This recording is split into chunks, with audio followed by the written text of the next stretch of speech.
Cognition and Memory in Late Adulthood Across Lifespan by Mark Cormier. Chapter 17. Cognitive Development in Late Adulthood. I'll be focusing on the development of cognition in late adulthood across the lifespan. I'll be doing this with a study that focuses on the memory of late adulthood. The article: Emotionally charged autobiographical memories across the lifespan. The recall of happy, sad, traumatic, and involuntary memories. It was co-authored by Dorothy Bertelsen and David C. Rubin.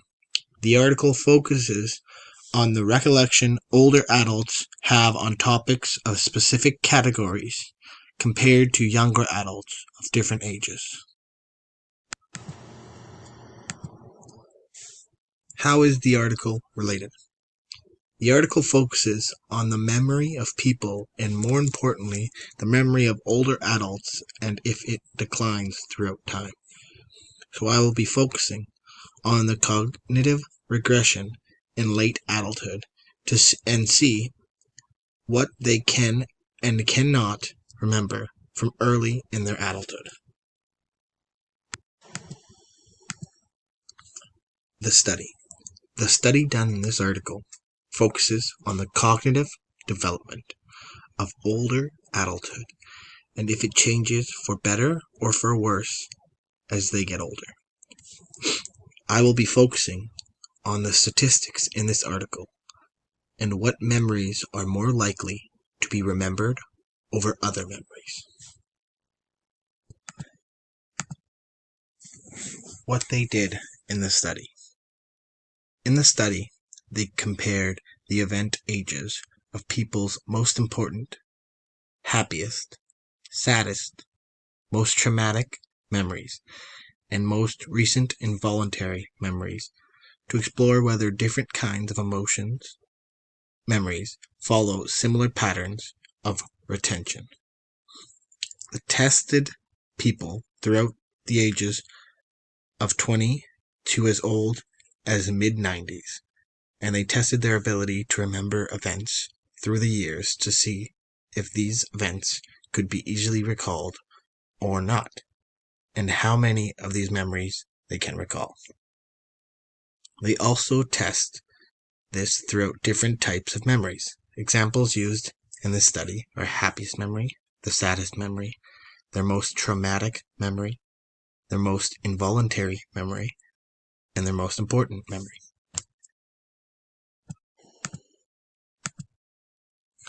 Research participants. They interviewed 1,241 people from all different ages. The youngest person they interviewed was 20 years old.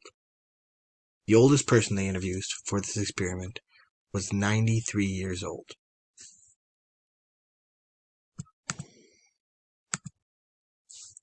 Results.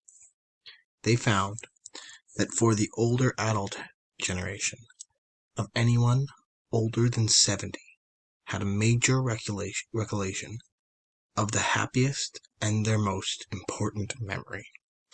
And you can see this in the bump in the graph. They recall memories from in their 20s and 30s, and both in details. They also recall a lot of memories from their 20s if they are happy memories or the most important memories throughout their life, rather than if they were sad or very traumatic memories throughout their life.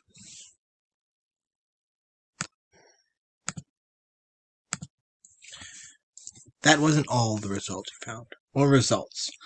The results for the recollection of the most traumatic, involuntary, or saddest memories were quite interesting.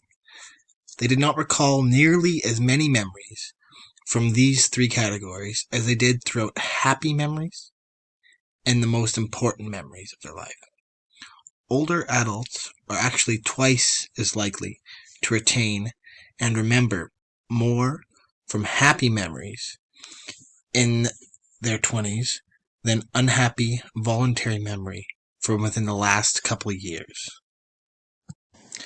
As you can see in these graphs, the saddest memories have a little bit of a jump in the 20s and 30s, and so does the most traumatic memories. But involuntary memories don't have a bump at all. Weaknesses and future experiments. I believe the study was very good, in my opinion. But I feel like if they were to do it over again, they could do a few things differently to improve it and get a better result. In the future, they could test more people than just the 1,241 people that they had tested and see if they get a different result. They could also maybe test people who have been in the army or have gone to war, or maybe some people who have been through a really traumatic event to see if that changes the results at all.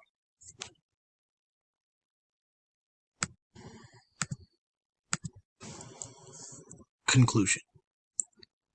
In conclusion, this study showed that our cognitive ability slows, and as we age, we do lose the ability to keep all of our memories, and it is inevitable.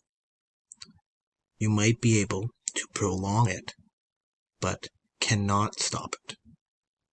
The study also states that we tend to hold on to and remember memories that mean the most to us, or make us the most happy. It also states that memories from early years that made us sad, or that is traumatic, or frankly involuntary, that just happened in our life, was almost unretained, and we tend to forget about it, most likely as we grow older.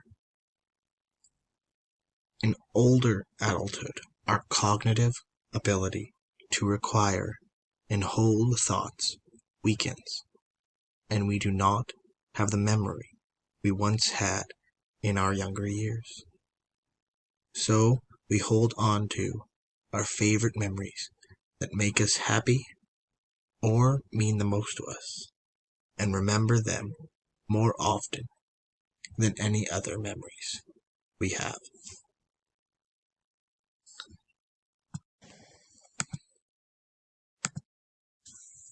Questions.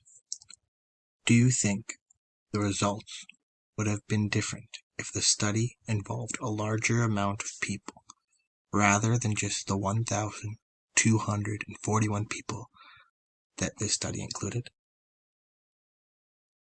Question number 2. If the study was done in 20 years from now rather than nowadays, do you think the results would have changed?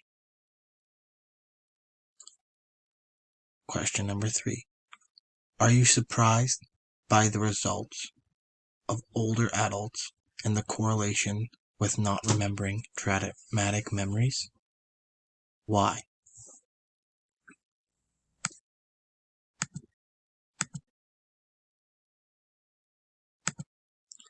Thank you for watching my presentation, and have yourself a wonderful day.